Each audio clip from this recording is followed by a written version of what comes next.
Hi, welcome back to the channel. Well, I'm really loving this DLC. I don't know about you, I bet you are as well. Really car orientated, good cars.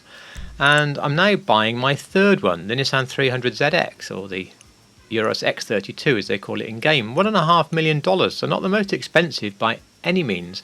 Cracking looking car, I can see that already. I'm dying to get my hands on it because I want to build the SMZ version of the car. SM was Steve Millen, and that's why the car is also called the Stillen version of the car. They only made 104, sold through Nissan dealerships, and it was 365 horsepower, so it was uprated a bit with changes to the suspension, brakes, etc., and a little bit of changes to the bodywork. So I thought, well, a nice, unique car for us to do our best to replicate. But where is it? I'm getting so impatient. I really need this. We're going to have to fast forward. Come on, please arrive, please. Oh, great. Okay, let's get this thing built. And now I can see the car in the flesh, or perhaps in the pixels. It looks better than I thought it was going to. It looks really, really good.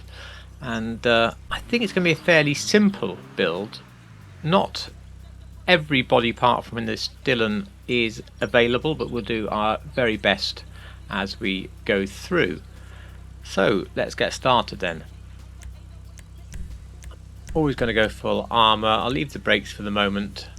Bumper panel here. We don't want a black strip, but I don't know what chrome light's supposed to be. Of course I want a stage 4 engine. And for the exhaust, there's two actually rather subtle chrome exhausts on the SMZ, so double exhaust works. The small bore have that sort of angle inside that looks really cool, like an Agropovic exhaust or something, but that's not what's on the car. Now for the grille, I couldn't really see on the photos whether there's a slight mesh in there like the black sort of insert type slats, or whether there's just nothing. I think it looks best with nothing, stock grille. We definitely want the stock hood. There's some very interesting hoods here, but the one we're building doesn't have anything different. On the headlights, they already look a nice sort of bright white to me. I mean, you could go to the car meet, but to be honest, I'd be happy with yellowy on a car this age, so I'm leaving that alone. We're not using a livery, but let's just see what's on there. So we've got various stripes. They look quite nice. I can imagine some uses for these, and that one, and that one. I don't know why that makes me think Fast and Furious somehow. Wondering again now, does this, like the Corvette we looked at, does this come from a real livery? That does come from a real livery, but for a much wider race car that we can't possibly build. No idea about that. Louvers, there's a good selection, but we don't need any, so stock. Plate, I think I'm going to go with the yellow on black here. For the rear diffuser, the one on the SMZ is quite distinctive. We can't really do it. Yeah, I think lipped rear bumper here, because the lip is on that car, but of course it should continue on down with some more bits, but if we try to go any deeper we just get different sorts of diffuser. We don't ever get it to join along the bottom like we want. So lipped rear bumper. For the respray, the cheers in the crowd. I'm not doing a crew colour.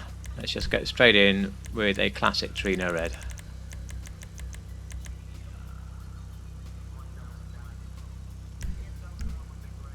The secondary, I am also going to go Torino red. It only seems to affect the stitching on our build so far.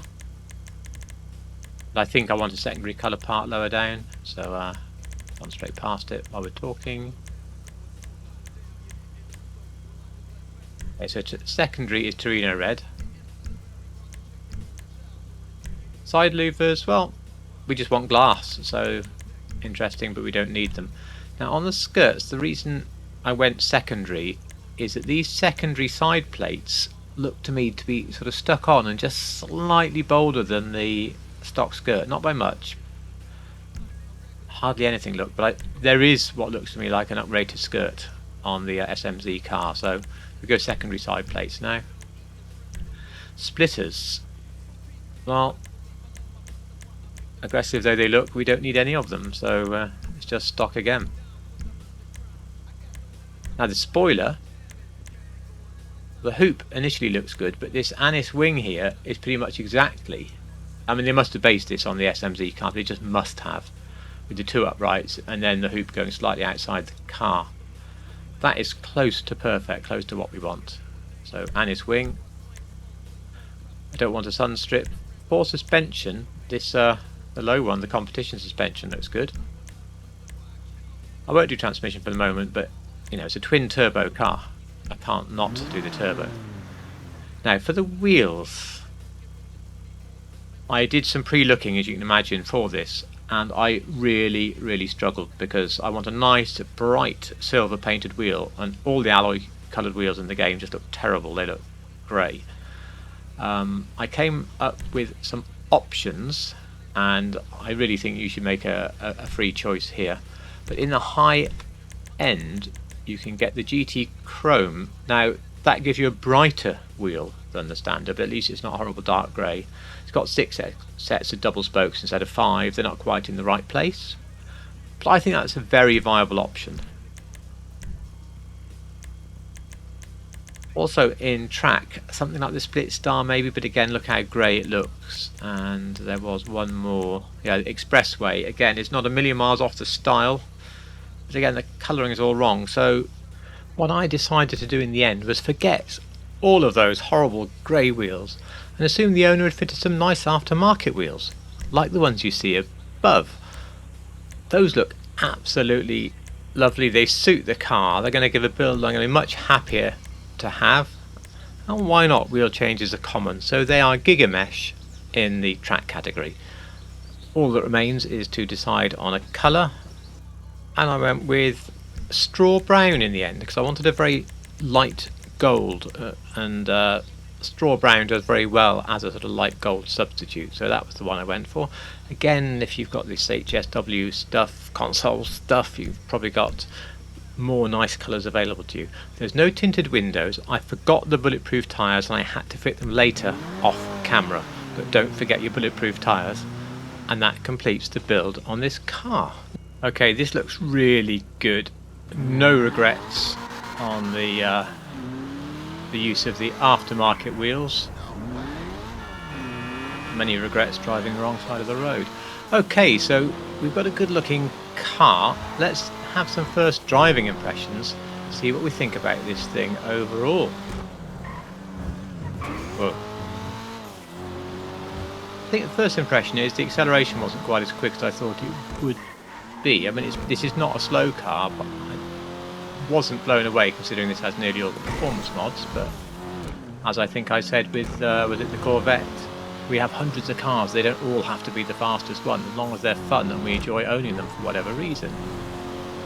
And it is fast enough. Going to get onto a curving road now to try the handling out. Maybe just try the brakes. Yeah, it stops well, so that's good.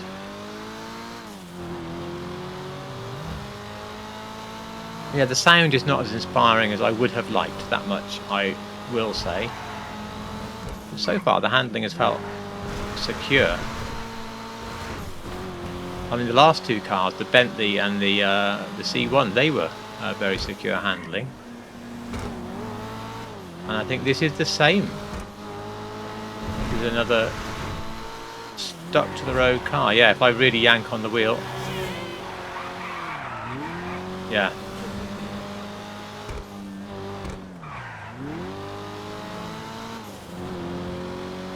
This is a good car. This is a good car.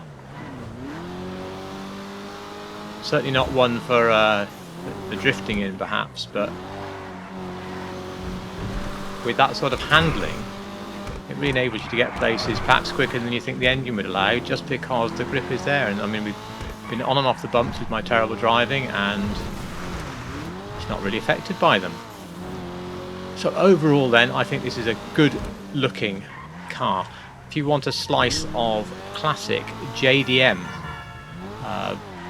should we say modern classic JDM in your garage, something that looks good, something that drives well, I think the asking price for this in today's economy is very reasonable. This is a good car. I'm pleased I bought it. I hope you've enjoyed. And if you have enjoyed, please do hit that like button. It means a huge amount to me. It means a few more people can get to see these videos, and that's all to the good, especially as they're all for charity anyway. They're all for War Child, as I think you're probably aware. So let's get more people watching it with the like button. More people subscribing, please, if you like real cars in GTA. But above all, of course, thank you so much for watching.